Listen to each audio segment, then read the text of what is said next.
Hi friends. Market பார்த்தீங்கன்னா, நல்ல ஒரு கேப் டவுன்ல ஓப்பன் ஆயிருக்காங்க.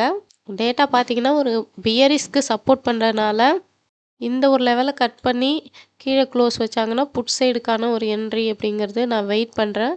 ஸோ பார்க்கலாம். கொஞ்சம் வெயிட் பண்ணி தான் என்ட்ரி எடுக்கணும். ஏன் அப்படின்னா, ஸோ மார்க்கெட் பார்த்தீங்கன்னா, இந்த இடத்துல பாருங்க கொஞ்சம் வந்து அ புல்லிஷா இப்போ இருக்காங்க.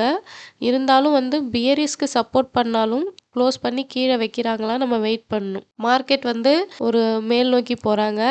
பட் டேட்டா வந்து பியரிஷ்க்கு சப்போர்ட் பண்றாங்க. ஸோ 2ம் ஆப்போசிட்டா இருக்கும்பொழுது கொஞ்சம் வெயிட் பண்ணி நம்ம வந்து என்ட்ரி எடுக்கிறது அப்படிங்கிறது வந்து நல்லது. இப்ப மார்க்கெட் வந்து இந்த ஒரு ஹைய கட் பண்றாங்க அப்படின்னா, ஸோ அதுக்கப்புறம் இங்க சஸ்டெயின் பண்றாங்கன்னா தான் நீங்க வந்து என்ட்ரி பண்ணணும். கால் ஆப்ஷன் ட்ரேடுக்கு. இந்த பிளேஸ் பார்த்தீங்கன்னா, ஒரு முக்கியமான ரெசிஸ்டன்ஸ் லைன். இதுக்கு மேல மார்க்கெட் வந்து சஸ்டெயின் பண்றாங்களான்னு பார்க்கணும். ஸோ அப்படி இல்லன்னா சின்னதா ஒரு புல் பேக் வரலாம். அல்லது இங்கேயே மார்க்கெட் என்ன பண்ணலான்னா, கொஞ்ச நேரம் வந்து ட்ராவல் ஆகலாம். ஸோ ஒரு சின்ன ரேஞ்சுக்குள்ள மார்க்கெட் இருக்கலாம். இந்த ஒரு ஜோன் மாரி மார்க் பண்ணிக்கிறேன். இதுக்குள்ள இருக்கிற வரைக்கும் இது என்னுடைய ட்ரேடிங் ஏரியா கிடையாது. ஸோ இதுக்கு மேல போனா கால் ஆப்ஷன், கீழ வந்தா புட் ஆப்ஷன் ட்ரேட் நான் எக்ஸிக்யூட் பண்ணுவேன்.